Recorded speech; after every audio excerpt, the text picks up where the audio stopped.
আজি আমাৰ ছোৱালী ইচিৰ জীৱনৰ এটা বিশেষ দিন। আজি মানে হৈছে মাৰ্চৰ 20 তাৰিখ শুক্ৰবাৰ। চাওকচোন, তাই ইমান ধুনীয়াকৈ শুই আছে, উঠাবই মন নাছিল। তথাপিও অন্নপ্ৰশনৰ যিহেতু কিছুমান সময় থাকে, সেই সময়মতে কামখিনি কৰিবই লাগিব।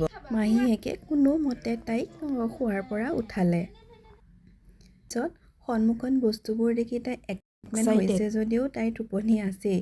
সেইকাৰণে দেউতাক আৰু মোমায়েকে অকণমান তাইক কমফৰ্টেবল ফিল কৰাবৰ কাৰণে জোকাই আছে। যিহেতু সময়বোৰ গৈ আছে, গতিকে ভাবিলোঁ যে আৰম্ভ কৰা যাওক।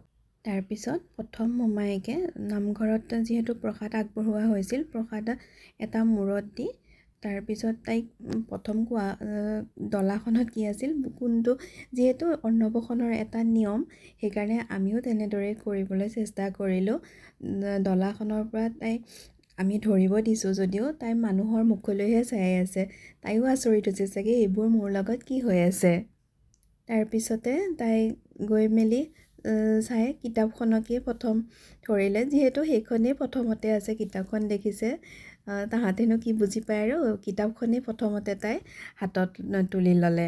তাৰপিছত এইখিনি বেছি দীঘলীয়া কৰি নাথাকি তাইক মোমায়েকে প্ৰথম তাইৰ জীৱনৰ অন্ন তাইৰ মুখত দিলে।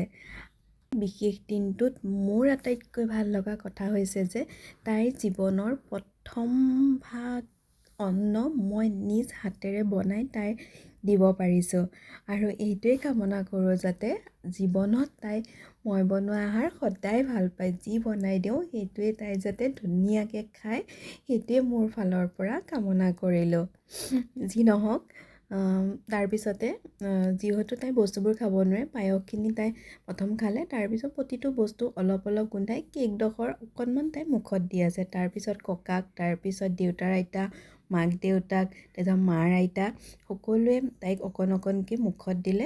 অভ্যৰ্থনা অনুষ্ঠান মাৰ্চৰ 22 তাৰিখে আছে, গতিকে আমাৰ নিয়মভাগ আমি ঘৰৰ পৰিয়ালৰ মাজতেই সৰুকৈ আয়োজন কৰিছিলোঁ। তাৰপিছত আমি সকলোৱে লগ লাগি ফটো উঠিলোঁ আৰু তাইৰ বিশেষ দিনটো আমি এনেকেই সামৰি ৰাখিলোঁ।